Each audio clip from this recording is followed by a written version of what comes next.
Welcome, everyone. We are live with another episode of Level Up Law, where every Tuesday at noon, South Carolina Legal Services is leveling up your legal knowledge about an area of law that we practice in. I am Senior Staff Attorney Susan Ingalls, and I'm here with our producer, Kenneth Elliott, and you're viewing also Attorney Rita Roach, who is an experienced family court attorney in our Charleston office. So hello, Rita, and welcome. Today we are going to replay a previous presentation of Level Up Law that is about frequently asked questions about divorce. And the reason we're doing that is because it is one of our most watched videos on our YouTube channel.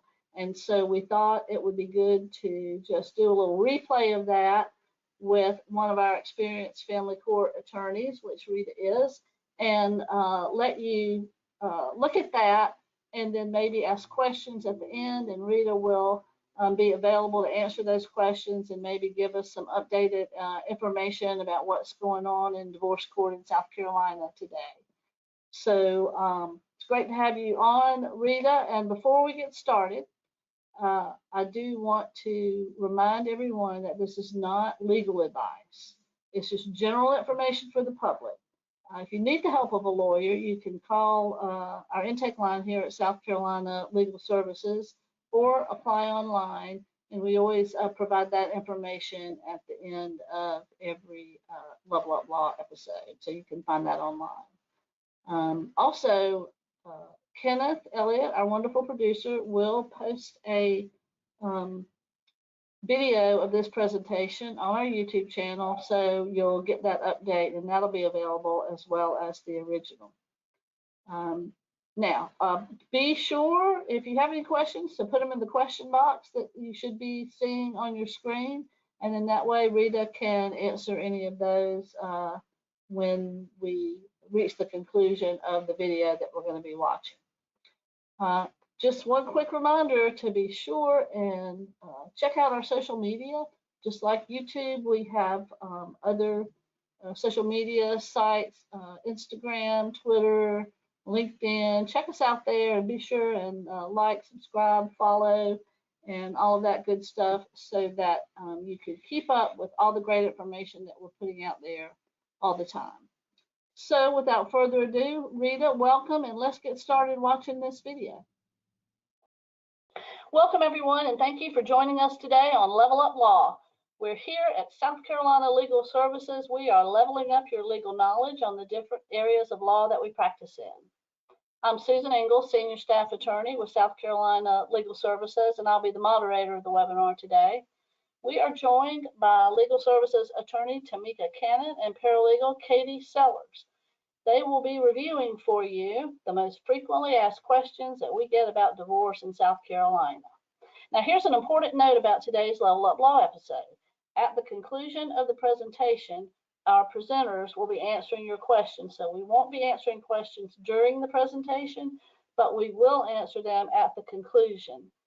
Now, please keep in mind that this is general information for the public and not legal advice. You should always consult with an attorney for any specific legal issues that you have. Be sure to put any questions that you have in the question box that you see, and we definitely invite you to do that. Those questions will be answered as best we can after the recorded presentation concludes. So that will be an unrecorded portion. The webinar, the rest of it is being recorded, and that recording and the slides that you'll see today will be posted on our YouTube channel for South Carolina Legal Services later this week. But that special Q&A session will not be part of the recorded presentation, so definitely stay tuned if you want to hear that. At the conclusion also of the presentation and before the unrecorded Q&A, we will provide information about how to apply for free legal assistance at South Carolina Legal Services. Attendees will be in listen mode only for today's webcast. And again, thank you so much for joining us, and I'm going to go ahead and turn things over to Tamika and Katie. Let's get started. Good morning. Thank you for joining us. We are glad to have you here today to discuss divorces in South Carolina. Now, when handling divorce cases, we often receive the same questions from our clients. And that is the purpose of this webinar this afternoon, is to go over some of those most common and burning questions that we receive from divorce clients. Now, before we get into the information and the questions, we need to talk for a brief moment about whether South Carolina is the proper location to file for your divorce. So, in South Carolina, there's a residency requirement, and that residency requirement relates to whether this is the proper state in which to file the divorce. The parties have to have lived in South Carolina for either 1 year or 3 months, depending on the situations. So we'll start with the 3-month requirement.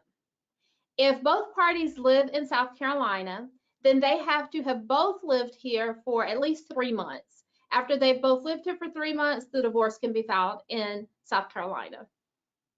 If only the plaintiff, which is the party who is filing the divorce, lives in South Carolina, but the other spouse lives in another state, it can be filed after that party has lived in this state for at least 1 year. And lastly, if you're filing for the divorce and your spouse lives in South Carolina, but you live in another state, then your spouse has to have lived here for at least 1 year in order for this to be the proper state for the divorce to be filed. So just keep that in mind. It's either the 3-month requirement or the 1 year requirement. So now before we get to the questions, we'd like to start with a poll just to get an idea of how much knowledge you, our attendees, have about filing for a divorce here in South Carolina. Katie, if you'll put up the poll, please. Yes, ma'am.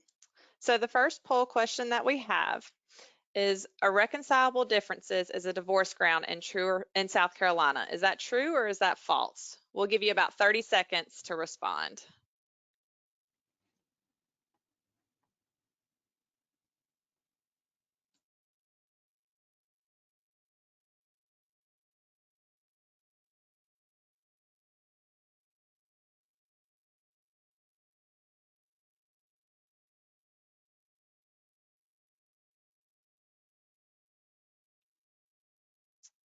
Okay, it looks like the poll questions are in, the responses. So it looks like 61% of you said that it was true and 39% said it was false. Tamika? Dun, dun, dun, dun. That is false. So irreconcilable differences is actually not a divorce ground here in South Carolina. It's one of the divorce grounds that people are more familiar with because you often hear it on TV or see it in movies, but you cannot get a divorce in South Carolina based on irreconcilable differences. So let's take a little bit of time and talk about the 5 divorce grounds that are available here in South Carolina. First, there is desertion or abandonment, adultery, habitual drunkenness, physical cruelty, and more than 1 year continuous separation. So Katie, once these divorce grounds are made known to clients, what then is the first question that we're often asked? So then we're normally asked, what do you have to show to be able to get a divorce on each of these grounds? Exactly. So let's go through the 5 divorce grounds briefly. We'll start with desertion or abandonment. And to get a divorce based on desertion, you have to show that the parties have lived together for at least 1 year, that they don't intend to live together again, that one party has left without the consent or agreement of the other spouse, and that that spouse has left without justification for the parties living apart. It's very rare to see a divorce filed on abandonment or desertion in South Carolina at this time. And that's simply because we have an easier divorce ground available, which is 1 year continuous separation. And under that ground, you don't have to show the intent of the parties or justification for the lack of justification for the separation. So the next divorce ground, adultery. In order to get a divorce based on adultery, the filing party has to show sexual intimacy between their spouse and a third party, an opportunity for that sexual engagement or act to take place, and then inclination, which is a willingness to engage in that sexual behavior with another party other than one's spouse. Now, sexual intimacy includes, of course, sexual intercourse, but it also includes other sexual activity, like, kissing and oral sex and other acts, in addition to sexual intercourse. Opportunity goes to the chance for the parties to be alone, the spouse and a third party, so that they have private time where they can engage in this type of activity. And inclination is usually shown by admission of text messages, recorded phone conversations, social media posts, showing that one spouse is willing to engage in this type of activity with another party. One of the common questions that we get asked is related to sexual intimacy. So if you know your spouse is talking to someone else and going out on dates, you have photographs of them out and about with other people, can you still get a divorce on the ground of adultery, even though you don't know if they've been sexually intimate or not? Well, again, it's very rare and difficult to actually provide proof of parties engaged in the sexual act itself. So it goes back to being able to show that they've had the opportunity to be alone and to engage in that type of behavior and their willingness to do so. But just the mere exchange of text messages or illicit phone conversations, that type of evidence by itself would not be enough. Again, you have to show that the parties have engaged in some type of physical exchange and that they've had the opportunity to actually do that in person, not just talk about it.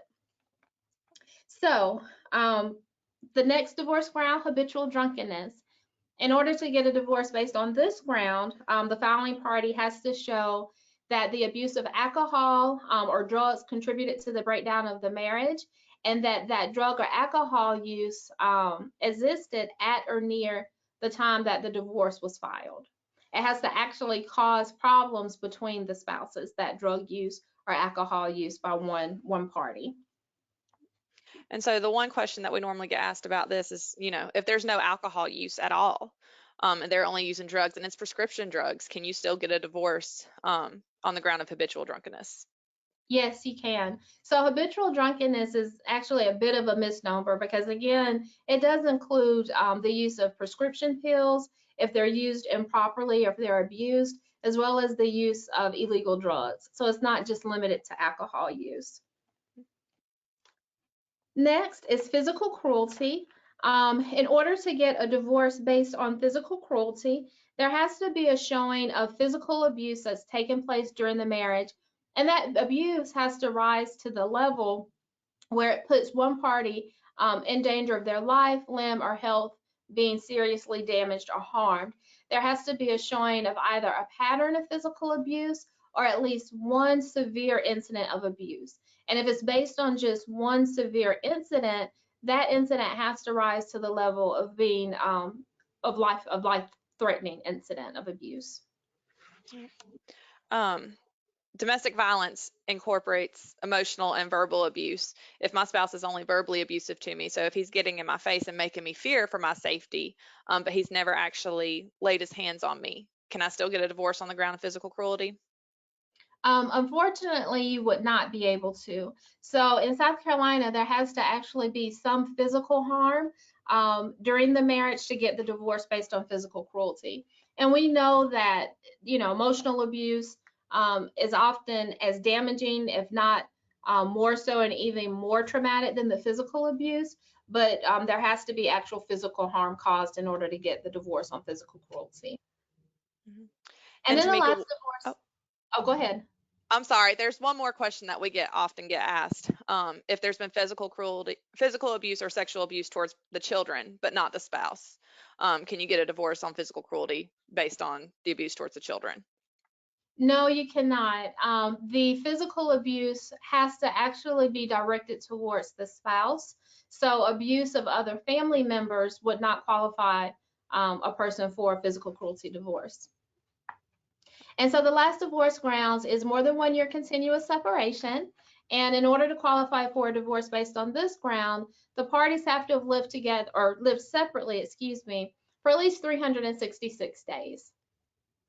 Okay. That's the qualifying factor for that divorce ground. So Tamika, if a spouse has been in jail for the last 4 years, let's say for domestic violence, and when he gets out of jail, he comes and moves in with the other spouse, can you still get a divorce on 1-year separation based on the 4 years that you were already separated? You can't. If the parties stay together, even one night before that 1 year passes, they have to start over. So that one night would make the parties ineligible for that 1 year divorce. It has to be 366 consecutive days that they have lived in separate households. Okay. So let's talk about some other common questions that we receive related to divorce. Yeah. So we get a lot of questions about service, but one of the most common ones is, do you have to know where your spouse lives in order to be able to get the divorce? Yes, generally you do have to know where your spouse lives because your spouse is entitled to be served with a divorce complaint. He or she has a right to know what issues are involved in the case and that the case has actually been initiated. And so you need his or her address in order to provide proper service of the pleadings on your spouse. There is a process called publication, where a party can be notified about the divorce by publishing the summons in the newspaper in the county where the spouse was last known to live. However, an attorney is definitely needed in order to serve your spouse by publication. And there are a number of steps involved in getting permission from the court in order to serve your spouse by publication. So you have to take steps to find him or her, such as, by contacting friends or relatives, attempting service through the police department at your spouse's last known address, doing a search of the local jails and hospitals. And then if you get approval from the court, then you can provide that notice through the newspaper. So generally, you do have to have an address. Okay. Well, that leads us to our next most common question, and that's, how long does it take to get a divorce? But before we get into the answer for that question, we have another poll question for you. Okay. True or false, divorces can be finalized within the state of South Carolina within 30 days. And we'll give you about 30 seconds to answer.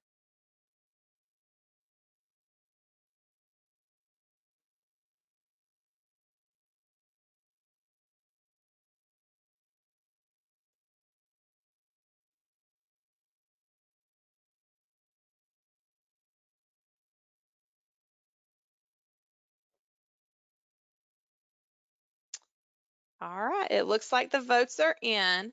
25% of you believe that yes, divorces can be finalized within South Carolina within 30 days. And the other 75% believe that it is false. Tamika? That is false. So, by statute, a divorce can be granted based on 1 year continuous separation within 30 days after the case is filed. However, that never happens. I've never had a case end within or right at the 30th day after the case is filed, even if it's filed on 1 year separation. For all other divorce grounds, desertion, adultery, habitual drunkenness, and physical cruelty, the divorce cannot be finalized before 90 days after the case is filed. And there are lots of factors that will impact how long it actually takes for the divorce case to finish from the date that it is filed. So, for example, if there are issues that need to be resolved in the case, such as custody or child support, division of property, debt, alimony, etc., the case will take longer. And if the parties cannot agree on those issues, then the parties will have to go to mediation, which will further delay the case ending. Also, another factor that will influence how long it takes for a divorce case to end is how long it takes to find and serve the other spouse. So from the date the case is filed, if the spouse is filed or is served, or if he or she accepts service, within a couple of days, from the date that they're served, they have 30 days to file an answer. And nothing can be done during that 30-day time period. If it takes longer to serve your spouse, again, that will influence how long it takes to finalize the case. So depending on the divorce grounds, it generally will take several months, usually anywhere from 3 months and longer to finalize a divorce case. Also, the county in which the case is filed will impact how quickly a final divorce hearing is scheduled and how quickly it can be set. And lastly, the final divorce hearing has to be requested within 365 days from the date the case is filed. So that is a bit of a guideline for how long the case can stay open. And if the final hearing is not requested within a year of the case being filed, it will be automatically dismissed by the court, meaning the case will basically be thrown out. So what are some other questions we received, Katie? Does my spouse have to agree to the divorce? Yes. No, the spouse does not have to agree to the divorce. There's nothing for your spouse to sign regarding the divorce in terms of whether or not they agree. So no signature is required. Another question. Oh, here's our poll question. Before we get to the poll question, another question that we do get is what if your spouse doesn't come to the final hearing?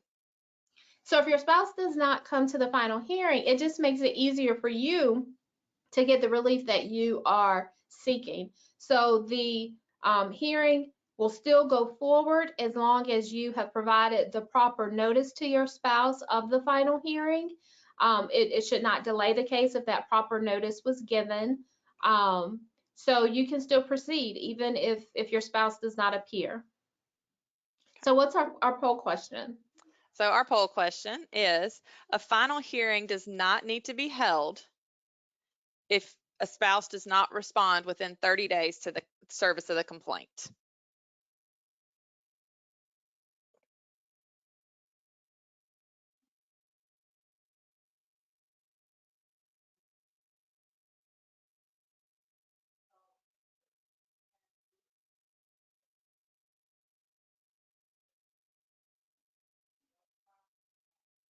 Okay, we'll go ahead and close the poll.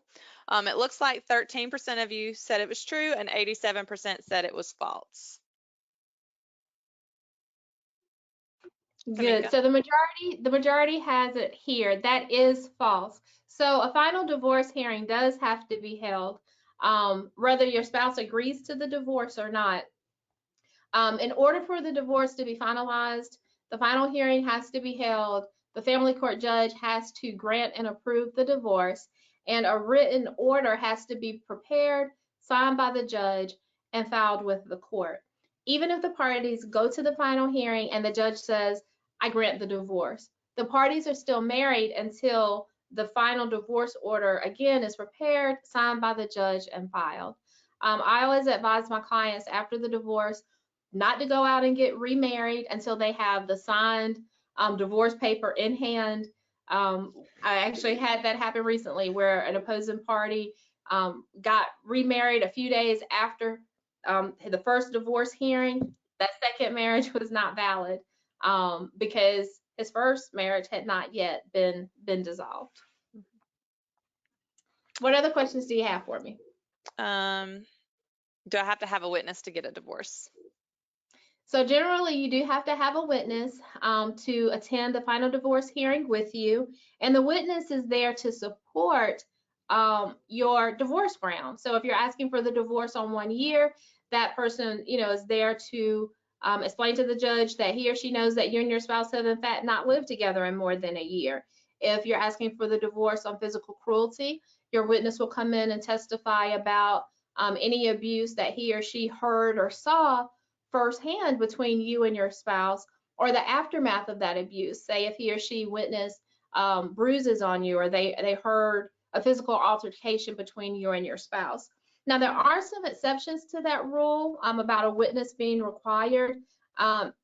Depending on the circumstances, if there is other supporting evidence, for example, if physical cruelty has been involved and one spouse has been criminally convicted for that abuse, a witness is not needed under that situation. For example, if you have a spouse who has been found guilty or pled guilty to domestic violence first offense. You don't need to have someone else come in and testify about that abuse.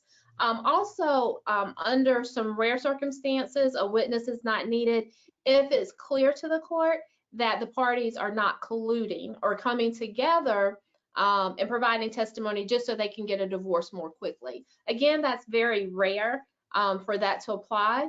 And the rule of thumb is that you would need to have a witness to come to the final divorce hearing with you. Okay. And do I have to have an attorney to get a divorce? So no, you don't have to have an attorney to get a divorce. There are actually some resources available to get a divorce in South Carolina without the assistance of an attorney. The Supreme Court website that we have listed here has free packets that are available if you want to file and qualify for a divorce based on 1 year separation, when there is no property involved, there are no minor children, debt, or alimony to be addressed. Legal Services provides free in-person clinics. We're not offering those now just currently due to the COVID-19 pandemic, but we are offering some of those clinics online where an attorney presents the information in the process and all of the forms and explanations to file for the 1 year divorce separations where there are no children, property, debt, or alimony or division of property to be addressed. Now, if there are issues that are contested in the case, it is advisable to have an attorney under those circumstances. And one resource to find a private attorney who can assist with divorces and family court cases is the South Carolina Bar's Lawyers Referral Line, and we've included their contact information there for you as well. So that's what we have for you this afternoon. These are the questions that we receive in virtually all of our divorce cases. And we hope that this information has been helpful for you. If you all would remain on the meeting, we will answer some questions that were submitted before the training started today, and then any that we received via the chat this afternoon. And this time we will turn it over to our moderator, Susie Ingalls. Okay, that was, I thought, really informative. Little video with some of our most frequently asked basic questions about divorce. I'm going to ask Rita Roach to come back on and unmute herself and show her video, and then we can answer some questions for our audience that they have today.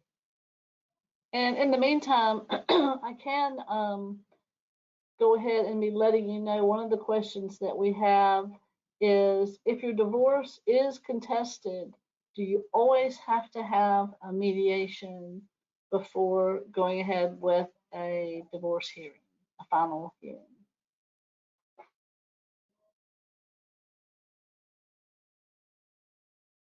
All right. Ah, there you are. I'm glad to answer that question after being muted for a little while. If your divorce is contested, do you have to go to mediation? The answer is yes and no.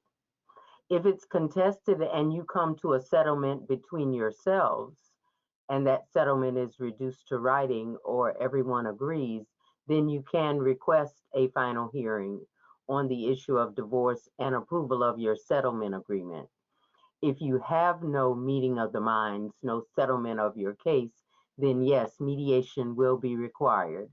And that is conducted by an independent third party who would go back and forth between the parties. It used to be that we did them in person, but more and more the mediations are conducted by Zoom now. And the mediator has different rooms for the parties to go in, and the mediator will go back and forth between the parties and seek to help you come to a settlement. And once that is done, then you would be able to ask for a final hearing. Now, if you settle the case, that's great. You can ask for a short final hearing. If you don't settle the case, you can also put in your request for a hearing for a contested hearing. Okay, very good. And I do want to mention to our listeners, you may still be able to see my screen where we were playing the video. And if so, I think you can see that we do have a lot of videos about all the things that come up in a family court hearing. We have child support video. We've done an episode on temporary hearings, financial support, financial declarations. And we even have a episode where one of our attorneys went through the self-represented divorce package that was mentioned in the video that we were just watching. And as they mentioned, that can be found on the court's website. And we also conduct divorce clinics all around the state. All of our offices do. And in the video, it was still during the pandemic, but I believe now all of our divorce clinics are in person again, or at least most of them are. And if you have done one of our divorce clinics or you're not able to get to one, you can certainly check us out on the Level Up Law playlist on YouTube and find DIY Divorce in South Carolina, how to complete the paperwork and represent yourself. And that's a real helpful video where our attorney, Lanier Sims, just walks you page by page through the entire package that has to be completed for a divorce. I think it's really helpful. So just wanted to remind our listeners of all that. And back to you, Rita. Do you have any other updates or questions to be answered? One thing I wanted to emphasize is that there is no signing for divorce in the state of South Carolina. You must serve the defendant in the case, and if they don't answer, well, they can be put in default, meaning if they have not answered your complaint properly within 30 days, you can request that the court find them in default and hopefully find that you are entitled to what you are asking the court for, the relief that you are asking for. And many people think that they have to sign those papers you sent or sign the request. If you send it by certified mail, return receipt requested, yes, they do have to sign that for the postal system for it to be good service. But if they do not sign it, then you will have to attempt to serve them in other ways, personally serving them with the paperwork or moving on to a publication in the newspaper, which is another publication is another complicated matter. And if you get to that point, you very well may need an attorney in this. I'm a dedicated domestic violence attorney with us. I represent survivors, and I'm often asked about emotional abuse as a grounds. Certainly, emotional abuse is domestic violence. Financial abuse is domestic abuse. All of those things. But our law only covers physical cruelty. And it says that it must be actual physical violence that threatens life or limb. And while certainly emotional abuse can threaten your life, threaten your limb, your mind, your body, it is not physical abuse within the purview of our statute here in South Carolina. Susie, was there anything else you wanted me to address? Well, a couple of things. One is, I think it's a great point about that you don't have to sign the divorce papers. I think that's a real myth that's out there because of television. In so many television shows, there's this idea that, oh, my spouse refuses to sign the divorce papers. Well, that doesn't have to be done unless, of course, it's, an agreement like you mentioned, and then this agreement has to be reduced to writing and everybody, both parties have to sign it. So I think that's a great point. One thing that is a question, and this goes back to really the temporary hearings that are sometimes held in divorce. And I know that there is sometimes a limitation on the affidavits that a party can file in a divorce case, when it's a temporary hearing. Obviously, at a final hearing, there have to be witnesses and affidavits don't work. But in the temporary hearings, the affidavits are really what is presented to the court, that and a financial declaration. So there are some limitations, and I don't know, I'm wondering, and you can probably answer this, is that a court by court, judge by judge limitation, or is that something that's actually set forth in the law that you can only have a certain number of pages of affidavits to submit in a divorce case at a temporary hearing? During the pandemic, we got directives from the South Carolina Supreme Court and Chief Justice Don Beatty, which indicated that 15-minute temporary hearings, you can have 8 pages of affidavits. Now, you can have as many attachments to your affidavit as you want, but you can only have 8 pages if it is a 15-minute hearing, and then you are allowed 16 pages if it's a 30-minute hearing. And that would mean both sides. That would be in addition to your financial declaration. There is also the temporary hearing background information. And if it's a custody case, there would also be the proposed parenting plan that would be submitted. And those are not included in the 8 pages of documents that you are able, or 16 pages that you are able to submit to the court. Okay. Well, I think that's very interesting because you have to probably, in some certain cases, be really strategic about what you're putting in those affidavits and submitting to the court. But also good information about the attachments don't count towards that page number. So you really want to think about that and be strategic in what you attach. Attaching your photos, attaching other things. You just must reference them in the affidavit. You can't just have an attachment there where there is no explanation of why it is attached to your affidavit. Well, it is interesting, that the subject of the pandemic does come up with, how some of the rules have changed back and forth. Are there any other rules or sort of standard type of procedures that you've noticed maybe that have changed since the pandemic is, to some degree over, as far as we're, back in court with live hearings?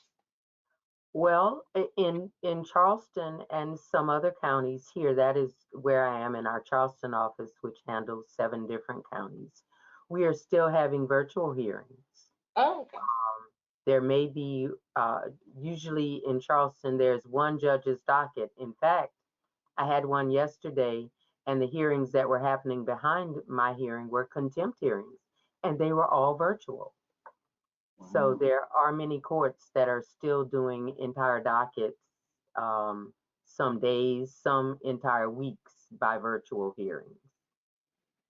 And I know that probably as we go along and in the future, there may be more of that, or the courts may become more used to that, and we may have fewer and fewer in-person hearings. What do you notice, if anything, that's different or better or worse when it comes to having a virtual hearing instead of one that's in person? And I'm sure that's affected by the type of hearings that you mostly do, which are domestic violence. Well, I would much rather go to court in person than have a virtual hearing. The judge I don't know what the judge sees on their screen, but I don't see everybody. I see who's talking on my screen. I can't see the other party when I'm talking to gauge their responses as I could in a courtroom, or my client could see them. Sometimes we have glitches where folks can't get in. I had that happen to me on yesterday. I couldn't get in a WebEx hearing for whatever reason. And often pro se parties, and this is how, if you are representing yourself as a self-represented litigant, you have to know what all the rules are. In some counties, they want your documents submitted for the hearing 48 hours in advance of the hearing, so they'll be able to get to the court and get to the judge. And a lot of folks don't know that. We are accustomed to taking temporary documents to the temporary hearing. But if you are in a temporary hearing and it's being conducted by WebEx or other virtual means, you will need to have those documents into the court in advance and find out what the requirements are of the court you are appearing in. There's sometimes problems with the audio or the video in the virtual hearings.